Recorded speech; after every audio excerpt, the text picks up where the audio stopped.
for this Product PH community talks as we talk about how to create an effective prototype. But before that, we'll want to know who are we gonna uh who are the participants we are with today. So we actually have an activity for the participants. So what we're gonna do is we're gonna have a breakout room session with just two persons, and then they'll have to actually just a sec. I'll just reshare my screen. So they have to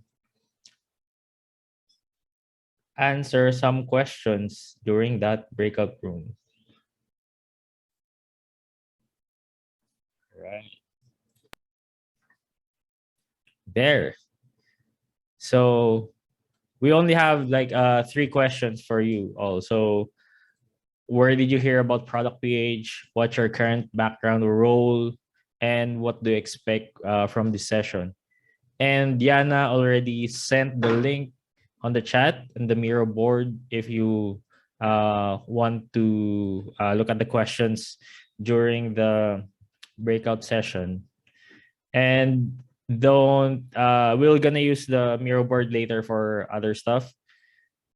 So as you may see here, so probably after the breakout session or even during the session, we have here an open board wherein you can put in your details. So just put in your name, what's your role, and your social media account. Uh, I have here an example. So I put my name there, my role, and my LinkedIn account so that even after this session, we can connect with, or we can actually have conversations outside this session. So yeah, and then I think we can do the breakout session for, I think 3 minutes would be fair. So you will be just like two in the room and just answer this three questions, and we'll pull you in after 3 minutes. All right. So just wait for the breakout sessions to initiate.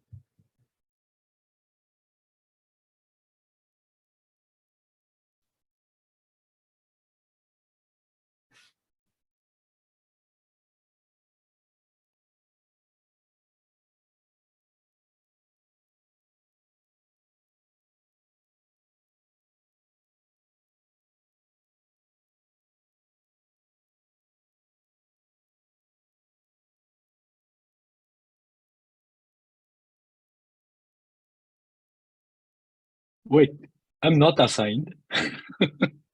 What? I think I wasn't assigned because I initiated the room. Okay, I will just jump in. There is Yeah, somewhere. you can join some groups, or like you can talk to Wilhelm. Yeah. Hello? Hello, Wilhelm? You here?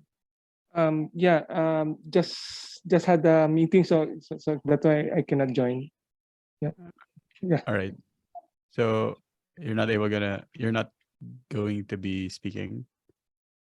Not I'm not joining the breakout rooms Oh, okay. for now. Yeah, I have a Okay, no problem.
Hi, Eileen. Sorry, we're doing breakout sessions now. So it's almost done, but so I won't assign you anymore. But yeah, welcome to the community talk. It's great to have you here. I'll repaste the board if you want to the Miro board. Sorry, if you want to drop your details there and people could network with you on LinkedIn or any social media. So Thank you. yeah, sure, no worries. All right, I'll stop the Miro board or the breakout.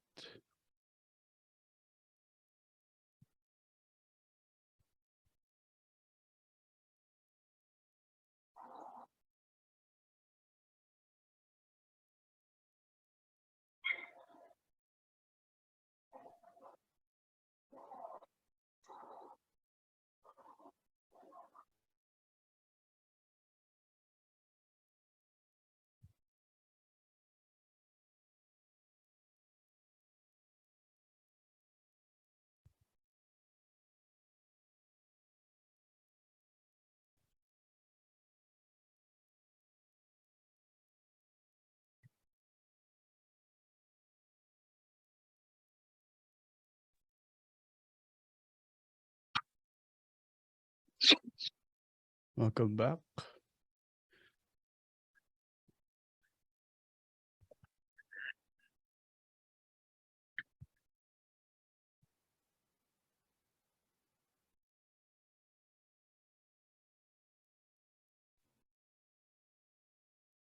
All right. I hope you met some of the and talk about a few things about your background and what's your expectation in the product PH session for tonight. So, and yeah, guys, please continue in putting in your details here in the Miro board. We can look at this later. And also, we have another board here for Q&As. So we'll just do this asynchronously. So if you have any questions during a bell session later, so please put it there, and we'll revisit it afterwards after the talk. All right. And without further ado, I will hand you over to Abel, who's gonna give our talk for effective prototyping. Yep. Take it away, Abel. Yep. Right. Let me just share my screen. Cool. All right. Can you guys see my screen? Yep. Can you get the thumbs up? Isabel. All right. Thanks. So let me. Yeah. So good evening, everyone. I hope you're having a good time so far and a peaceful evening. And I hope you're looking forward to learning a couple of things tonight. So yeah, again, I'm Abel Maningas. If this isn't your first time in the product PH community talks, you'd probably know me being the facilitator or the host in recent events. But I'm really excited to be sharing with you or giving the talk tonight. So this is a great chance to share a bit of what I know and what I do. So to start, yeah, again, I'm Abel Maningas. I'm a product designer and a certified workshop facilitator from 10 and 11 design. So before we get into the meat and potatoes of tonight's talk, I'll share with you a story, but I promise you this is going to be relevant to what we're talking about. So this is a story of how I got into product and basically how I ended up giving this talk tonight. So back when I was in college, I was really interested in tech and startups. At the time, it was really you hear a lot about Facebook, about Uber, those kinds of companies. So I was really into that. I was into shows like Shark Tank as well, and I took this course called Technopreneurship. So I was really into that. But at the time, I was taking up manufacturing engineering. So, and before I graduated, I realized that I didn't really want to be working in in a factory, basically. So I thought it was going to be boring, and I didn't want to be isolated because you usually assigned far, like somewhere else. So I didn't want that kind of job. So I thought, why not I move into tech? Because I was interested in it, and I was gonna I was interested in it, and maybe I could find a job there. So right after graduating, I actually took a UX course and found a job in a digital marketing company. So if you probably all know, like, we all get to a point where we just find a job. So I didn't really like that job. I ended up quitting very shortly after because I wanted to be in product, right? I wanted to design products. I didn't want to build marketing campaigns. So I quit that job shortly. But while I was waiting for a new application to push through, I stumbled upon my first freelance gig purely by chance. Like literally someone just asked me if, hey Abel, can you help us build an app or design an app? I were looking for a UX designer. Oops, sorry. So what you can actually see here in the screen is the first app that I ever designed, or the first prototype that I ever designed for a client. So after doing some landing pages in my first job, I was really excited to be able to design an app, right? So it was really fun because with that client, I was essentially a one-man product development team. So I actually felt like a PM because I had to define the product because the client wanted a prototype, but they didn't really define what I was going to build. So I had to do my own user research, had to do competitive analysis, product strategy. I even wrote a PRD actually. So I was like a UX slash PM.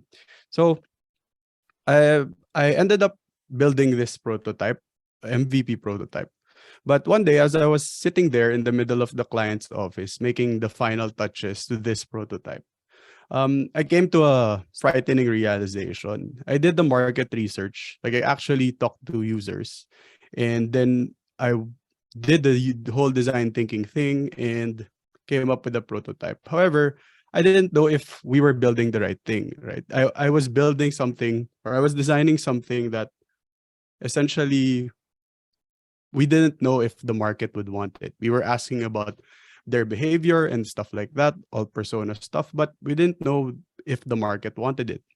The client didn't know actually. So this experience was actually very important. Like it really struck me, and it sort of paved the way or influenced the rest of my career. And that's what sort of led me to this talk tonight. So that was my first UX client. But anyway, so since then I've started my own practice or worked freelance gigs, and now I've started a company called 10 and 11 Design. So what we do, or we help our clients build the right product faster through product design workshops like the design sprint, and we help them conceptualize the product and before they actually go into development. So this is a workshop that I did remotely back in 2020 during the pandemic. So as I mentioned, we usually stay within the conceptualization space or like defining what the solution would be. So our clients typically come to us with a problem or a solution idea that's poorly defined. Like, hey, we want to build an app, or hey, we want to redesign our website. Hey, we want to build a website, but they didn't know like what to build. This was a real gap, right? Especially for products, because you don't know if it's really hard to scope things before development and even the design production. So the product has to be predefined. So that's what we do. A very, very important aspect or part of what we do is to define or is to validate the solutions or the ideas using prototypes. So hence why I'm doing prototypes now, or like why I'm giving this talk today. Right. So before we move on, may I ask the audience to simply answer this question: what is a prototype for? I'll give you a few minutes. Sorry. Can you type in the chat what the prototype is for?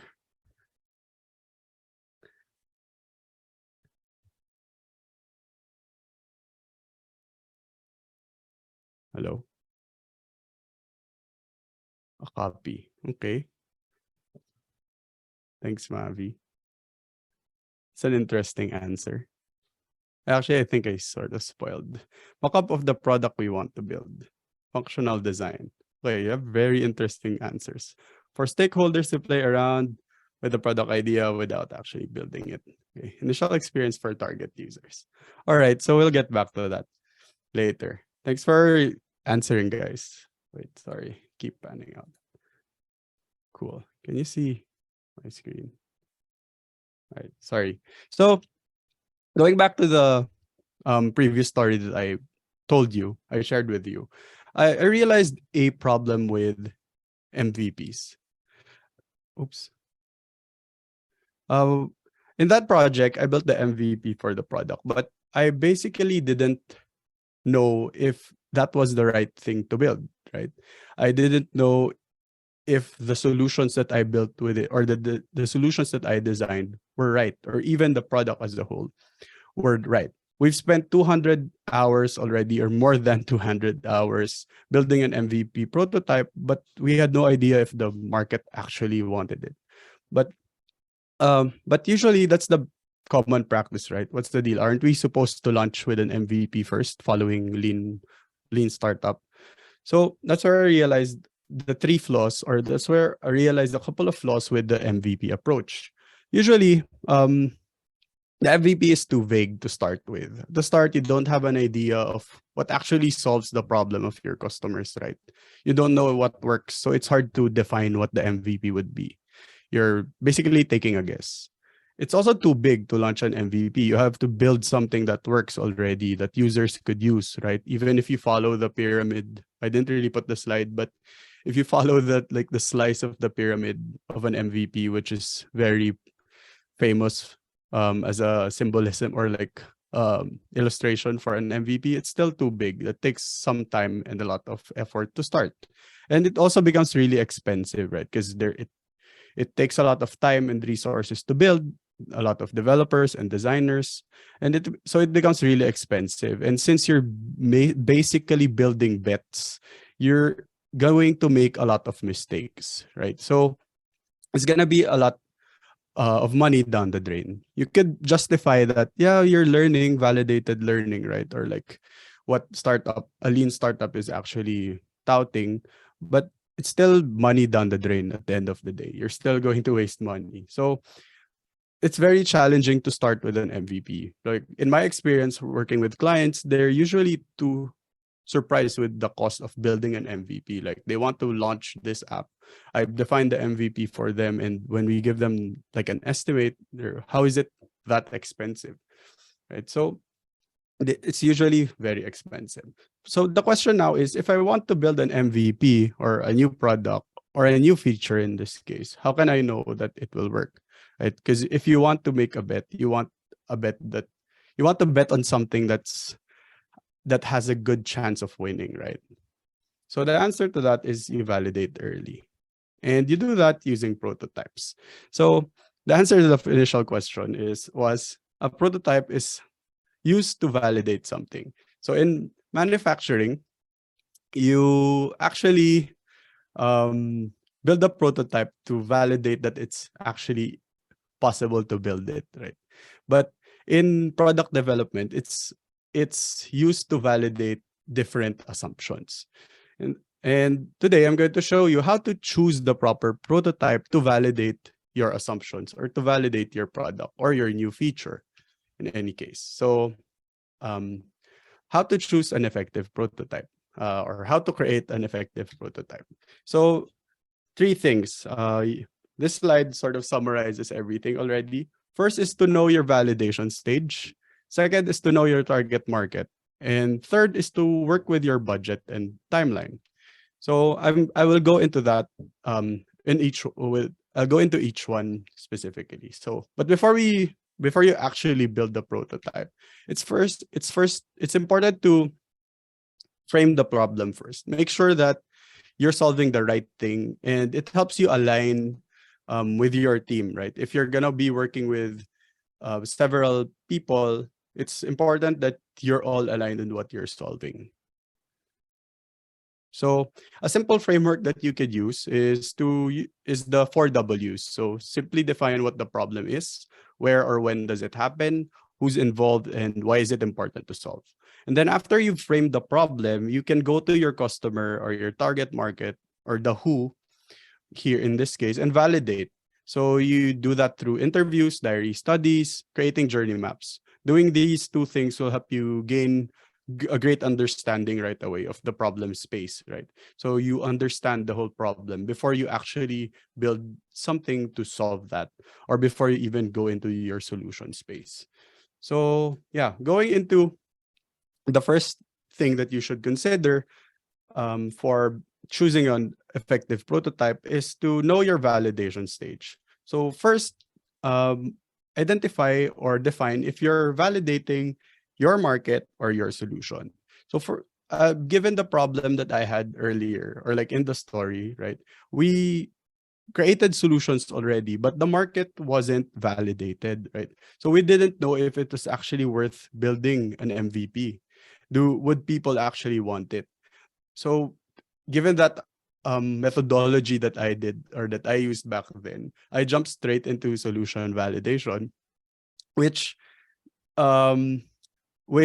gives that, or which builds the risk, right? Because we spent money already and spent resources already building the solution prototype when the market hasn't been validated yet. So you first want to validate with your market and then validate your solution. If your market says that, okay, this is something that I want, you can provide them the solution and validate that. Right. Next is the target market. So knowing your target market, you first want to define who they are, or make sure that you know who they are. Knowing this will help you reach them. Knowing you will be able to choose a prototype that they could use. So if you're, for example, building a product for elderly people, they're probably not going to be very technical. That will affect your testing setup, that will affect your prototype itself, right? And all these things. So knowing who they are will definitely influence the prototype that you will build, or the kind of prototype that you will build. Next is to know the nature of your product. If you're building an app, you probably want to prototype it in such a way that it looks like an app. Or if you're building a physical product, you want to prototype something physical. And lastly is how will you get it in their hands, or in the hands of your customers who will validate for you. So one challenge that we usually come up with is recruiting users, or recruiting people who will test the prototype. So if we create a physical prototype, we have to really go out into the field and bring it to our target market, right? Because that and if, say, we're testing the market market desirability, we can use a landing page or something like that. So those two already, like your validation stage and the target market that you're addressing or trying to reach, will affect the type of prototype that you're going to build. And then lastly is the budget and timeline. So 3 things for budget and timeline. You want to consider your distance to data, meaning how many steps do you have to take to be able to get the data, or actually how many steps do you have to take to build a prototype. So let's say you're going to test using a marketing campaign, or like a Facebook ad campaign. That would usually take a couple of steps, right? Because you have to build, or if you have to write the ads, you have to create your landing page per se for the app, those types of things. So that would bottleneck you. And time to data. Some things are time constrained. Say you need to get validation or approval from your stakeholders because of some sensitive stuff that you're adding to the prototype. That's something that you want to consider as well. And then dollars to data, lastly, is how much budget you have, or how much budget can you work with to build the prototype. So if you're going to test your market with a, say, a YouTube video sharing the features of your supposed product, that's gonna be quite expensive, right? So that's something that you want to consider as well. All right. So given those considerations, I'm going to share with you a couple of prototyping tools or techniques, right? So I've basically split them into two categories. First is for market discovery, and second is solution testing. So similar to the validation stage, the market discovery prototyping tools will help you validate, or it will help you test the level of interest of your market. And then the solution is the solution testing, or it will help you answer here pala. The market discovery prototyping tools will help you answer, does the market want a solution? Do they want it to be solved? Are they going to pay for it, right? And the solution testing prototyping tools will help you actually answer if the solution works. So again, if you already know that your market wants this problem solved, you can test the solution if it actually works, right? So for the first category, the market discovery prototyping tools, simple technique that we use is a fake door. Essentially, a fake door is a sales artifact that pretends as if the product is available. The customer only gets an out of stock or an available message once they interact with this prototype. So here's a simple example. You can build a landing page when they order, or when they click order now, or when they do the checkout flow, they're told that it's out of stock. So that's a fake door. It helps you count the number of clicks, right? And know that, okay, we have 1,000 clicks for this product, or we have 1,000 signups, things like that. You can know that there is market desire, or your product is desirable for the market that you're targeting. All right. Next is a facade, a sales artifact, but the transaction is actually fulfilled manually on the back end. So this is really similar to the fake door. But for this example, say they can add to cart. This is usually used in drop shipping type of companies, actually. So before, you can not have an inventory of the product, and if they add to cart, or if they buy it, that's when you order the product, but you don't stock on inventory, right? So that's a facade prototype. A pre-sale, on the other hand, is like condominiums, if you're familiar. Sell your unmade product or feature ahead using signups, crowdfunding, or pre-orders. So Kickstarter, essentially a Kickstarter campaign, is a pre-sale prototype.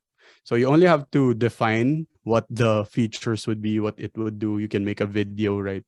And start that campaign before you actually invest in building the product.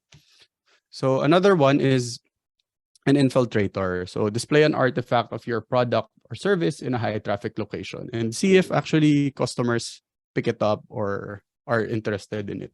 So I'm not going to show you the video, but you can share it, or you can watch it. Just look for Upwell Wall Hub. So there's this company or design company in, I think in the States, where they placed their product in IKEA, which and made it look like it's an IKEA product, an actual IKEA product. So they placed it there by buying an IKEA employee shirt, going around and handing it to people, and even just leaving it in the stalls or in the setups of IKEA. Then people picked it up, they put it in their bags, and someone from their team is in the checkout counter and just told them that, oh, that's not actually IKEA. You can have that. So, but with that, they were able to count how many products or how many samples of their product were taken, and then they found out that people really like it. So they know that the market wants their product, right? And then this is probably a famous one, YouTube video. Basically, create an explainer video that demos the features of your product. Oops, sorry.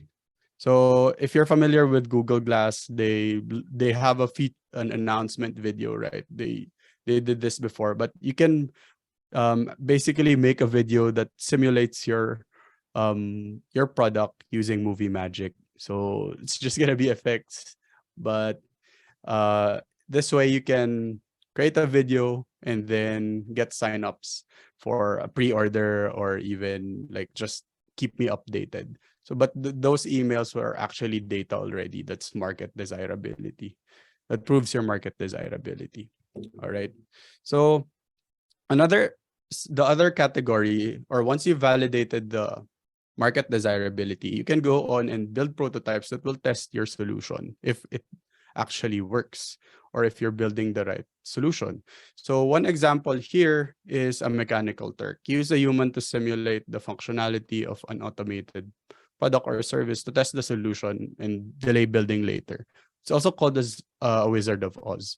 So if you look at this photo, there could be someone inside the photo booth who just takes manual pictures and gives you. This is actually an ad campaign, but this is a pretty good example of a mechanical Turk. Another famous example is like chatbots. I've seen teams who've prototyped chatbots where they simulate like a chatbot experience, but it's just a person talking behind remotely, or talking remotely, not behind in the chatbot case, right? And then Pinocchio, or pretend to own prototype. Use a non-functioning artifact of your product, but pretend that it actually works to test if you actually use it, like a kid's pretend tea party. So a famous story about this is the Palm Pilot, right? Before the inventor of the Palm Pilot actually built the Palm Pilot, before doing any electronics or even programming, he got a wooden block and brought it around. And whenever he felt like he had to input something or write something down, take note of something, he pulled out the piece of wood and pretended that he was writing something. That way he was able to simulate the experience, right? It felt like he was actually using the tool, and he was able to validate that, okay, this is something that would actually work, that this is something that I could actually use, and the rest was history. All right. And then another example, or another solution testing prototype, is a provincial prototype. Before committing to a bigger launch, release it in a smaller context. So if you're familiar with the current trends here in the Philippines, there was a In-N-Out pop-out in BGC a couple of days ago, last week, I think. And that's actually a provincial prototype. It could also be used for market discovery, actually, in this case. But they're able to simulate if people would actually buy their product, or people would actually like it, because the problem that they're solving, right, is for hunger, or like feeding people. And in this case, you can also test the solution, or like if operations could actually work. So that's a way to test your solution. A one-night stand is another solution testing prototype. So offer a lean version of your product or service on a limited time basis to see if the market likes it, or if they like the experience as a whole as well. So Airbnb actually famously started by offering the founders actually offering their room in their apartment for rent. So they offered their room with a mattress and a simple bed and breakfast, or a simple breakfast, for $80 a night in San Francisco. And people signed up. They had 3 signups right away, and they got $240, which launched them into building a multi-million-dollar company, right? Because they have a proof of concept that people are actually able to use it. And another example is an imposter prototype, or another technique. So retrofit a similar product to impersonate the capabilities of your new product to find out if it actually works. So a famous example as well is how Elon Musk actually prototyped his first Tesla model. So they actually retrofitted a Lotus Elise with an electric engine and then drove it around. People thought it was cool, and he actually got signups already, or like even pre-orders where people were paying him $5,000 to be on the waiting list. So he found out that the product works, and he found out that people like it. So yeah, that's one example. And a clickable prototype, if you're in software, this is probably you're probably most familiar with this one. It's essentially a mock-up of an interactive prototype to test your solution with users. So here's an example. We can give this to users and see what they think, if they're able to use this, if they're able to achieve tasks, right? Or to accomplish the tasks. Another example, which is pretty new actually, is a Zapier Frankenstein.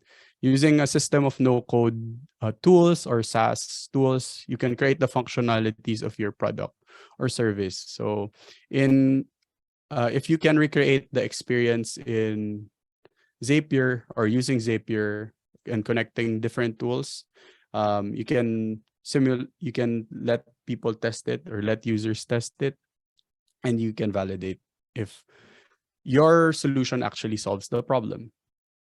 And then Concierge Prototype. Use a human interaction version of your product or service before investing in a software. So this sort of turns your product into a service, but it's actually also similar to the Mechanical Turk, but in this case, you let people know that it's actually a person doing things for you.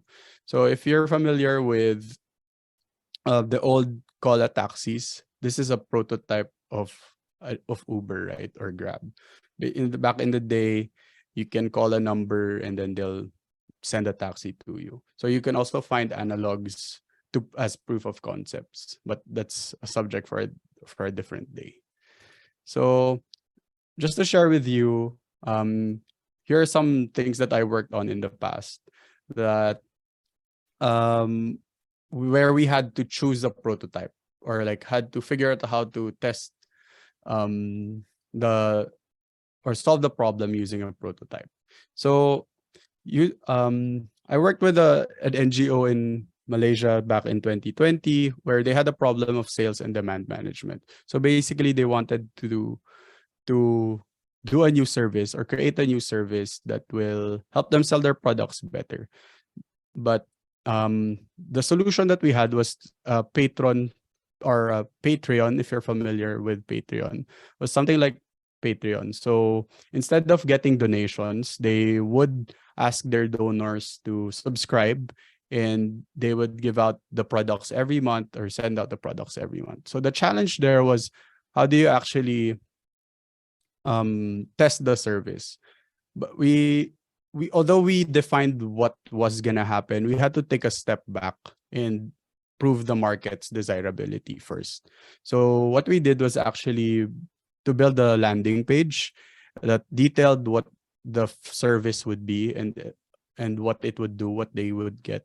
And we actually got desirable results from the market, and they built the solution or ran the service live today. So that's just one example. Another case is creating a prototype for a solution that solves empathy in the workplace. So that's a very vague problem. And we came up with a solution of doing a training program in the platform.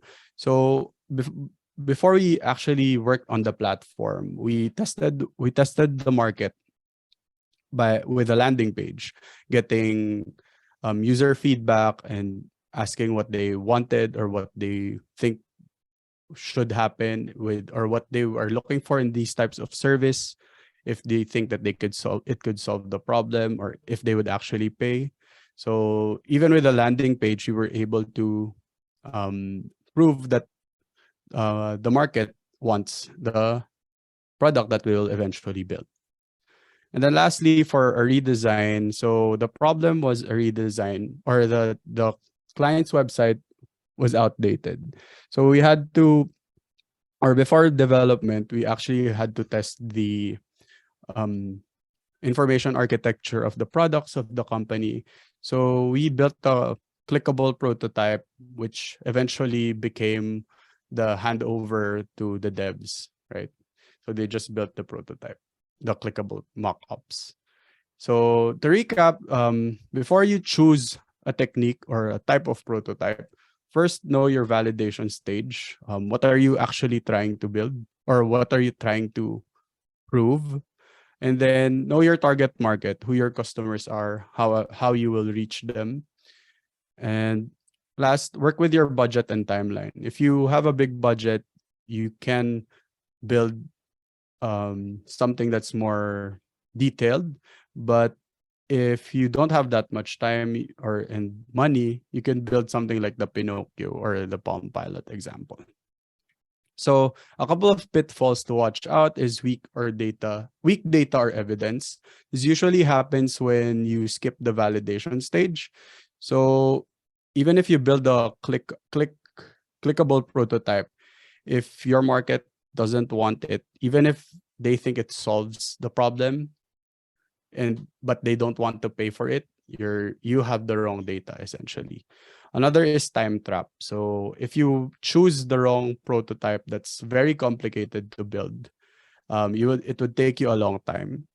And lastly is analysis paralysis. So you want to be able to test early and test as soon as possible, right? So you don't really have to overthink it. It usually helps to make the simplest thing that you could to answer your questions, right? So yeah, at the end of the day, your most important, you want to answer your most important questions as soon as possible and as cheap as possible. So those tools can help you.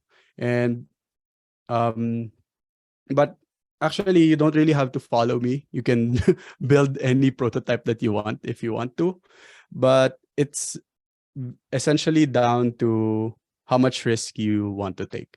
I've worked with some startups, or some startups approached me in the past where they asked me to build or to design their UI and things like that, but they haven't validated the market. I ended up not working with them, but because I didn't really want to take the project as well, because they were asking me to build the prototype already without actually validating the solution first, or validating the market first. So I didn't want to take their money and waste it, or I didn't want them to spend money on something that they know, or they don't know in this case, if it would work or if people actually want it. So yeah, that's it. If you want to learn more about product validation and techniques on how to validate your product, you can download a free ebook that I wrote. So just go to learn.1011 design. 1011 design. Thanks again. If you want to learn more about building products and improving team collaboration, please feel free to connect with me on LinkedIn, or you can email me if you have any questions. Cool. Let's just stop. All right. Thanks, Abel. So I'll be Thanks. sharing my screen now. Wait. Is it?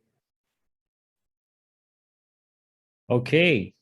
So as promised earlier, we're gonna be doing a breakout room after the session before we do the Q&A.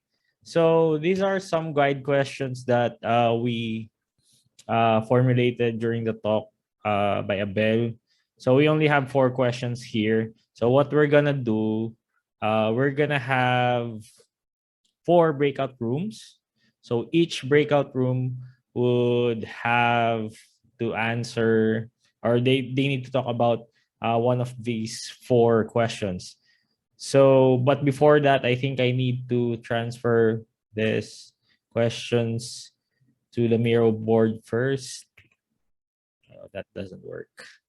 Just a second. So, sorry, this is an impromptu.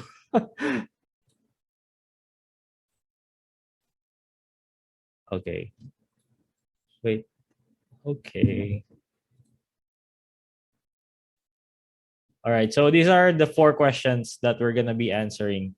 So how hard is it for you to currently validate? This is for room number 1. So how hard is it for you to currently validate if you're doing the right thing? The next one would be, do you see prototyping valuable to your current context or to your current work? I'll just take a screen cap and basically, okay, that works. So you can refer to the Miro board later. So the third one would be, which of the prototype types mentioned you found interesting and might try soon? And lastly, how do you recognize that you might be falling into the time trap mentioned by Abel earlier? So yeah, I'll be handing, or I think Yana's gonna be the one who's gonna initiate the breakout rooms. So please refer to this guide questions in the Miro board on each room. So question number 1 for room 1, 2, 3, and 4. So we'll give you about 15 minutes and we'll do a debrief afterwards.